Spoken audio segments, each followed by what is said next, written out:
Hello, everyone, and welcome to another of our webinars. I'm Francis Seeley from GlobalNet 21 and Infill Voices, and this is one of the many webinars we do where we talk about big issues. And today we're going to talk about climate change, which in many people's opinion is the biggest issue of all. I've got Hannah Dyson here to help me do the interview, and that's great. And the person we're interviewing is Charles Appleby. Charles has written quite a bit about climate change. He's spoken a lot about climate change, and he believes that we can make a difference individually in our communities, with our local authorities and government as well. So we're going to talk to him about that, and he'll introduce himself in a minute. Anyhow, Charles, thank you very much for joining us today. And maybe we could start, if you could tell us a little bit about yourself, why you're so concerned with climate change and your background that's led you to that. So welcome to the webinar, Charles. Welcome, everybody. Thank you, Francis. So I got involved with climate change really about 4 years ago now. And the reason for getting involved was because myself, I'd been on some long haul flights and started to get concerned or aware of the impact on the environment of the CO2 emissions. And because it really wasn't clear where the money would go to, I was involved with charities at the time, it wasn't transparent, so I really didn't do anything about it. But once I did get involved through some friends, I started to become aware of just really what a big, serious problem it is, and the fact that we really do need to do something about it. Okay, well, we've got Hannah with us today, as you can see, and she's going to help with the questions. So Hannah, over to you for your first question. Hi, Charles. So you believe there's a climate emergency, which is a term used a fair amount at the moment. But what does that actually mean, climate emergency? Okay, well, let's first set the scene. So what's happening is that there is, everyone's aware from the press that there is global warming. So last year, the IPCC, which is the world's official body on this, said that in order to basically keep the world as it pretty well is today, we really need to be looking at a maximum increase of temperature of 1.5 degrees. So what's happened so far is that there's been 1 degree of warming, maybe 1.1 degree, and it's going up all the time. But what we're actually on track, we're on track for 3.5 degrees of global warming or more. So why it's an emergency is because basically people have realized that nothing's been done about this, that this is going to cause catastrophic problems for the people, for wild animals, and for the world as we know it. And so something needs to be done about it. So what's an emergency mean? Okay, so when you talk about an emergency, then what you think of is you think of a car crash, you think of a fire or a flood. So with climate change, I think the best way of looking at it is really like a flood. We know that in 10 to 12 years' time, we are going to be flooded. But the difference is that instead of a flood suddenly happening, we know that this is going to take 10 to 12 years of work to actually prevent the flood happening. And that's the equation. This has been going on for 40 years, people saying, oh, there's going to be a problem. And for 40 years, people have delayed, not done anything about it. Now we're getting very, very close. And that's why it really is an emergency now. And that's why people need to do something about it. Some people think we've got too close and the crash has already happened and we've gone past the point of no return, what they call the tipping point. Now, you don't actually believe that. You're slightly more optimistic than that, aren't you?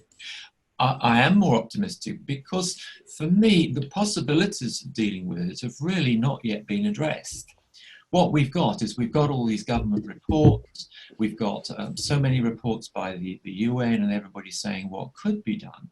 But when it comes to actually getting on with and starting, so in so many ways, we haven't really started this, and that's the opportunity space. So the possibility is that if we get 7 billion people on the planet saying, right, this planet really is collapsing and is going to be wrecked unless we do something. If everybody pulls together, starts to pull together, then we can absolutely make a difference, and we can limit climate change, and we can keep global warming to within the 1.5 degrees that the scientists say is so important. Okay, Hannah, over to you. So, Charles, do you believe people as individuals can make a difference, or would that just be a drop in the ocean? It's not a drop in the ocean, Hannah. It's really, as people have said, there are these quotations, it's about people being the change, people doing their bit, particularly at the moment. So what we are, there are a number of things that are lacking in, I mean, if you look at a real emergency, in a real emergency, there was leadership, there's people running around doing things. In this emergency, there are people at the UN level. A couple of weeks ago, they were running around trying to get countries signed up to make commitments. But from our national government, local government, parish councils, there is not yet this leadership. So one of the things we all need to do is to ask for this leadership to be put in place so that we can all do our bit. But absolutely, people can do their bit themselves. I was at a meeting last night of 10 people in the area where I live, and everybody there absolutely committed to making a difference and doing something about this. Okay, Hannah. Do you think people will really actually do these things, such as eating less red meat, flying less, getting rid of their cars? Do you think people will actually do what they say they will do? We're all used to doing what we do. So we're used to these behaviors. We're used to doing this. What first of all people have to think about is people will start by thinking about, look, what do you really want? Do you want to protect your children, the future of the children, the future of the planet where we all live? Do you want to do your best for this? And people normally want to do their best for their children. Or you want to say, well, look, we just carry on as we're doing for the sake of it. We just carry on as normal. And if people look at that choice, if people look at that hard choice as to what you really want to do, I think a lot of people are going to say, well, okay, yes, I will do something if it's not too difficult and if I can get on with it and do something about it. Absolutely. It's quite interesting you say that, because I was having a coffee this morning at 8 o'clock, and someone who's always having a coffee at 8 o'clock came up to me and said, I'm going down to Vauxhall Bridge today, and there are going to be all these demonstrators, and they're going to be blocking the road, and I could throw a bomb at them. And then he stopped and he said, but I think they're right. And, you know, that combination of inconvenience and planetary imperative is something we've got to square up, isn't it? Absolutely. I mean, people have got to do what they feel able to do. I mean, Hannah asked the question about all sorts of things people can do. But first of all, people have got to understand what direction we're going in, what really is it all about. And as I say, for me, there are huge possibilities in what we can do.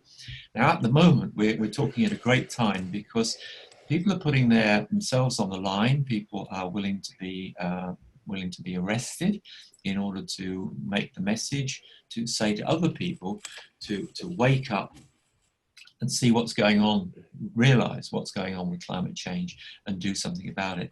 Everyone's got to do what they want in their own way.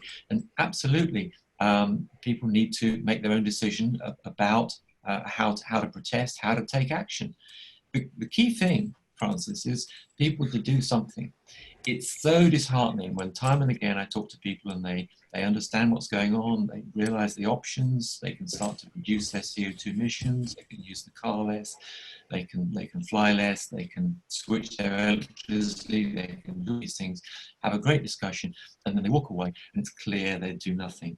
So at the present time of the emergency, do something, do what you're inspired to do.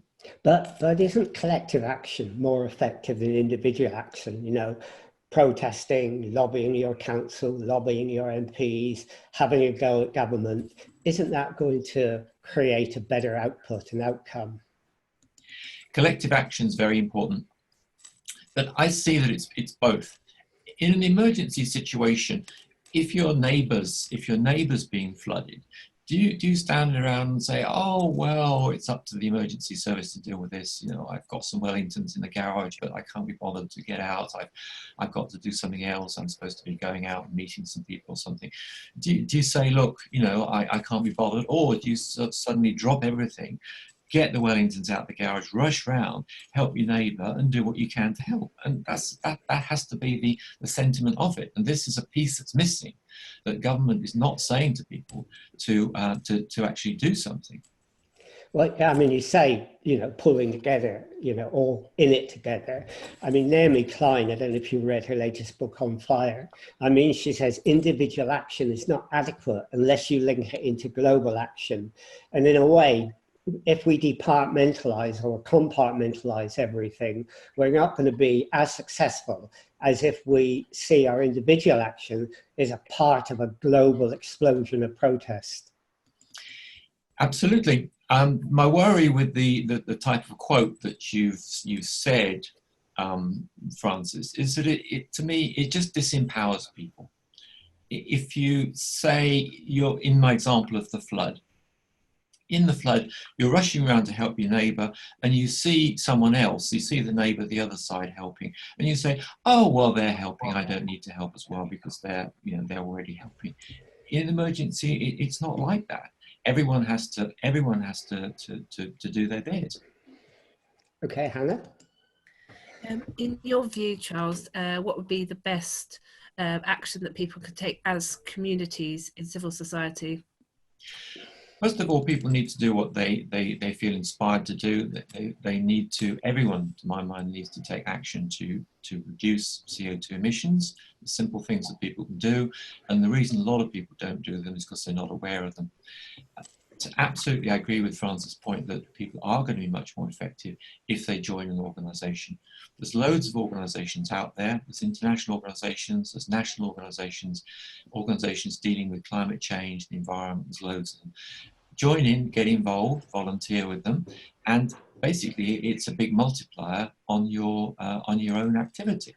But what also is happening, and this is the meeting I went along to last night, because of the climate emergency, everywhere there's a climate emergency now, every local authority area, most likely there are people in that area doing something. So get in contact with those people, join up with those people. And that way, everybody becomes connected through organizations and through doing something. I mean, that's interesting that you say make connections, have a holistic approach, try and have a whole community approach to addressing the climate change imperative. What's the role of the local authority in this? So do they have a role at all? Absolutely. I mean, there's a series of organizations. There's the international organization, which is the UN, and then the UN basically have said to national governments, it's up to national governments to make the reductions of CO2 emissions that are required. Within a national government like ourselves, we have local authorities, we have parish councils. Every one of these organisations has a role. There's community groups and organisations as well. Absolutely, they have a role. So what's happening at the moment, rather than say that local authorities aren't doing enough, what I see is that local authorities are planning, they are doing things, but they could be doing, obviously they could be doing things faster, and they could be engaging with people and getting other people involved.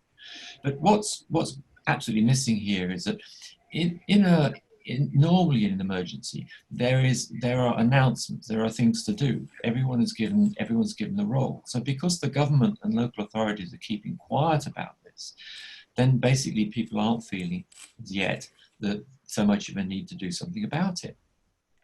Okay, Hannah? Can individuals encourage others to drive less, take public transport? Should we as individuals be encouraging others to do that by first ditching the car, for example, walking, cycling? Well, let's take an easy one. Let's take a really, really easy one, which is your electricity. So the data in the UK is that probably 60% of households are on standard variable rate with the big six electricity suppliers. Now, a lot of people have been aware for years that they can switch. People are aware that they can save money by switching. This really is time to switch. A lot of people could save money by switching. And what you're doing is you're switching to a supplier who supplies green electricity, i.e. renewable electricity, so you can get 100% renewable electricity instead. So that basically, it saves a chunk of your household CO2 emissions. The electricity is the same, it comes out the wall in the same way, so you don't even notice. So that's a really, really easy one. But those things you just mentioned now, and going back to the local authority, they're linked in a way, aren't they? For example, one could encourage the local authority to create local energy. We saw yesterday that Norwich won the Royal Institute of Architects Prize for creating council housing that was energy intensive and sustainable. And we could encourage councils to do that. I mean, is there a case for putting pressure on councils and having some sort of pressure on them? I mean, for example, Enfield has got a bad record, according to the Friends of the Earth, in terms of climate change issues. So does civil society have a role to play as a pressure group towards those councils? Absolutely. You mentioned the local authority with Norwich with the housing. Local authorities have a huge responsibility for housing. So it covers both new build and existing housing. So all councils have what's called a local plan. Many of those local plans can be in progress for many years in development. But that local plan is absolutely a way to bring together the climate change issues and local issues to do with planning, transport, housing, all of these things. So local authorities do control a lot of expenditure on energy, and so yes, they should be looking at what energy spend they control and switching that to green energy. They should be looking at public transport. So realistically, a lot of people are going to say, well, look, I can't use public transport because there isn't any public transport, so I have to use a car. So the options for those people are for local authorities to put in place better transport so that those people have transport, and then people to, over time, to move towards having an electric car rather than a petrol or diesel car.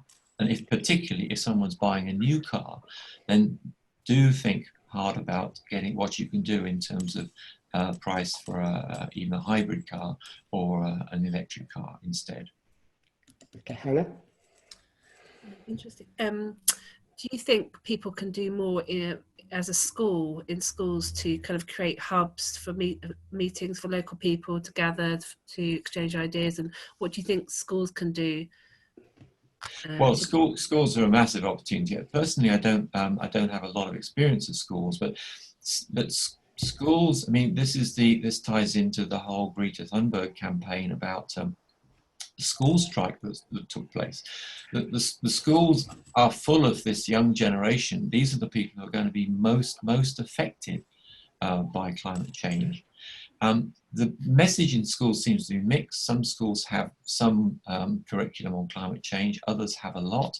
So this is absolutely an opportunity to get children involved. It seems to be what everyone's saying is a huge willingness from children to understand about this, to get involved. And the idea of using the school itself as a hub and bringing everything together through this is absolutely a fantastic idea, because this is where the change should be taking place. Okay. And people, perhaps, I don't know, parents, carers, maybe should walk to school a bit more, lead the way, and not drive, 4x4 to the school and park it right outside, because obviously, apart from the danger, it's not creating a good example. Yeah, Hannah, I don't want to overemphasize this thing of what people should or shouldn't do. People have got their own lives, they've got their own situation, they've got their own habits. I think the first thing is for people to think about the direction of travel of this. The direction of travel is that we are using way too much fossil fuels. And what can people as individuals do about it? What's their bit that they can do? So for some people, it'll be one way, some people another way. But if people think hard about the possibilities of what they could do, then they could start to see other ways of doing the same thing. So a simple example is it possible to share that school run so that more children go in the same car? If there has to be a car, more children in the same car. If people, for example, are going on holiday, instead of going so far, can people travel less far? And maybe instead of having multiple holidays, have one longer holiday. So it's a matter of people thinking about this in their own lives. Things will have to change. In 4 or 5 years' time, we'll have a very, very different situation than now. basically, the more people can do to think about this, get on with it, join these organisations now, then the better place people are going to be in terms of their head as to what they need to really do about all this. Okay, Hannah. Do you think people should lobby the local council to divest from fossil fuels? There's been a lot of evidence over the last 4 or 5 years that divestment of investments really has happened and has made a difference. I think people need to be not just lobbying the local authority, but looking to join these organisations in their area, which are helping. So where there is an emergency, yes, get involved, lobbying the local authority, but also join that organisation to get a better in-depth understanding of really what the emergency is about and what people can do to help. Local authorities have got a massive remit. They've got the energy, they've got the local plan, they've got public transport, they've got waste. There's a huge issue to do with waste. I mean, ask anybody in this country and nobody really has a great idea of what's supposed to be happening with recycling. Is the stuff really happening? But I'm told that, for example, you folks in Enfield have got a fabulous system of recycling. And so, you know, where recycling is doing a good job, I think the local authorities need to tell us more about it, but they also need to look more at what can be done with recycling, repurposing, upcycling of goods which people just don't want, but want to, but aren't broken. Okay, I mean, all that's very interesting, and you know, saying that people should reduce their carbon footprint, we should get communities to do that, we should get local government to do that, through recycling and so on, all that's fine, but some people will say the real problem is not reducing our carbon footprint, it's stopping those people who are producing the carbon dioxide. And this takes us to the big major corporations who are the main culprits of this. Agriculture is as well, I know, but the main corporations produce the carbon dioxide. Now, isn't that the thing that we should be concentrating on? I think we have to focus on all of these.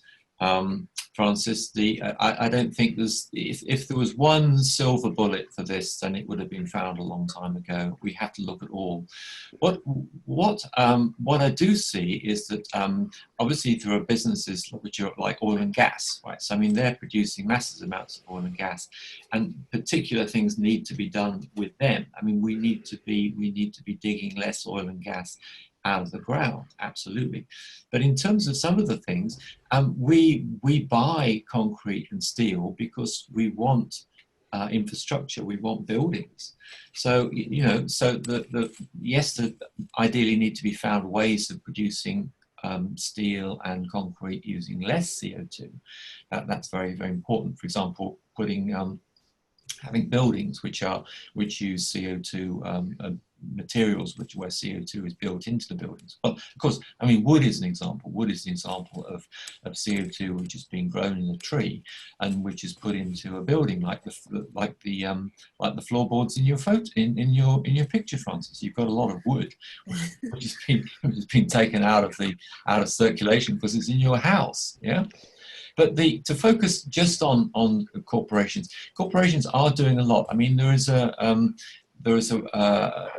carbon disclosure project where companies are disclosing what their carbon use is. But the point is that everyone needs to do much, much more. And certainly some companies, there are companies, of course, who are doing very little and need to do much more. Okay.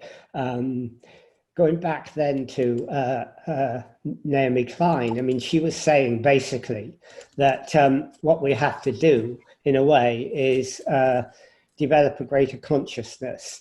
And that starts in a way with the way government behaves. And you wanted to ask a question on government, didn't you, Hannah? Yes, Charles, what do you think the government should do, and how do we ensure that they do what they say they do? Let me just pick up on the consciousness one that Francis mentioned, because this consciousness is this transformation in our own minds. What do we want to do? As I said earlier, if people want to carry on and trash the planet and just carry on with the lifestyle as it is, then that's what's going to happen, because that's the direction of travel we're on. That's the easy path. The harder path is to look at ourselves, to look at our families and our children, and to say, right, well, what do we really want to do? And there's a lot of people there. Those people are protesting on Trafalgar Square and Waterloo Bridge. Those are people who are saying, right, this is not working. Right, we're pretending it's working. It's not working. We need to do something about it. So they're taking action. You may or may not agree with the way they're taking action, but you can't say they're not committed to what they're doing. So now let's come on to Hannah's question, which is about what governments are doing. The UK government has put in place legislation to say that we are going to achieve net zero CO2 emissions by 2050, which is great. It's a good start.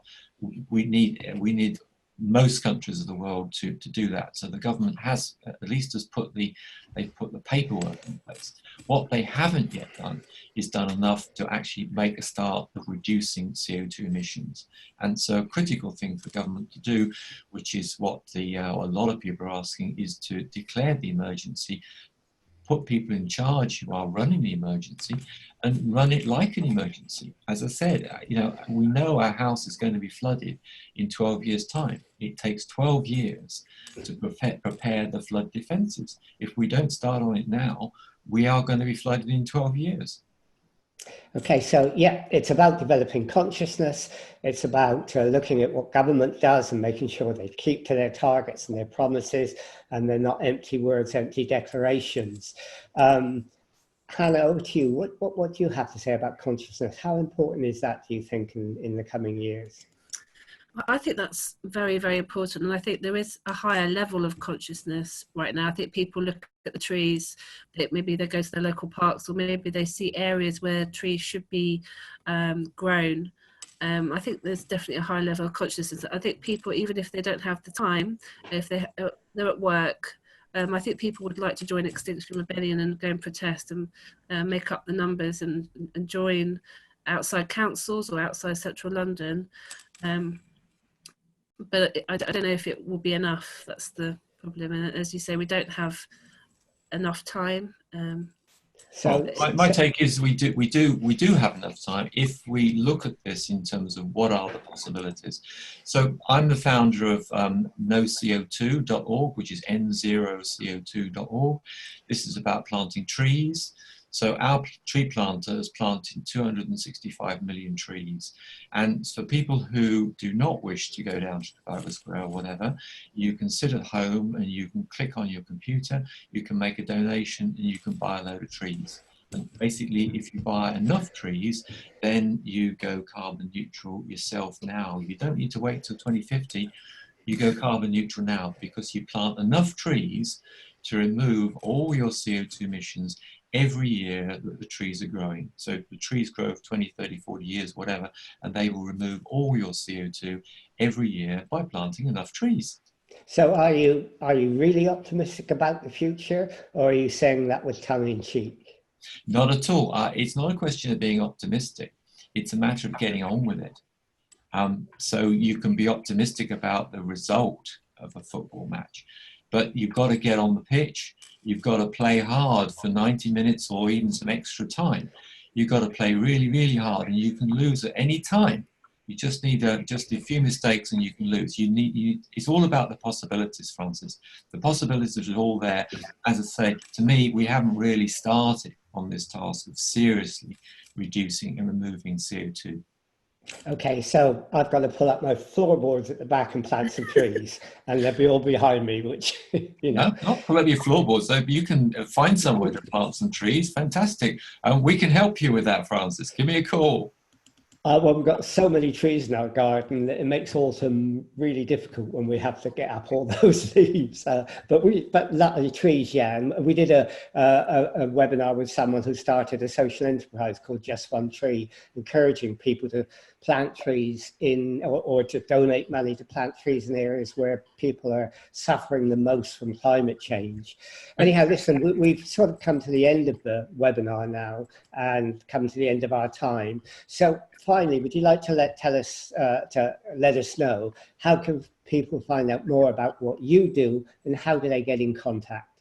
Okay, to get in contact with No CO2 for planting trees, it's www.n0co2.org. You can also find us on Facebook. Please take a look at the website, and if you'd like to donate to remove some or all of your CO2 footprint, then do please help. Planting trees also creates paid work for people in extreme poverty, because the trees are planted in places like Madagascar and Indonesia. Okay. Okay, well, thank you very much for doing that, Charles. I mean, climate change is the imperative of our time, and doing something not only does something, it also raises the consciousness of ourselves and the people that we cooperate, collaborate with. And it's that individual come collective consciousness that needs to grow and is important. And as you said earlier, and as scientists are saying, we have only something like 10 years now to make a difference. And, you know, we've got to do something about it. And there's so many issues that are sort of, you know, taking over at the moment that it's stopping us actually looking at that imperative, but that's where we need to look. So thank you for doing that. And thank you for helping to let people know what they can do, how they can develop their consciousness, because that's been very, very useful. And thank you, Hannah, for, you know, asking questions with me as well. Anyhow, Charles, thanks again. It's been great having you here. And, you know, we'll end this interview now.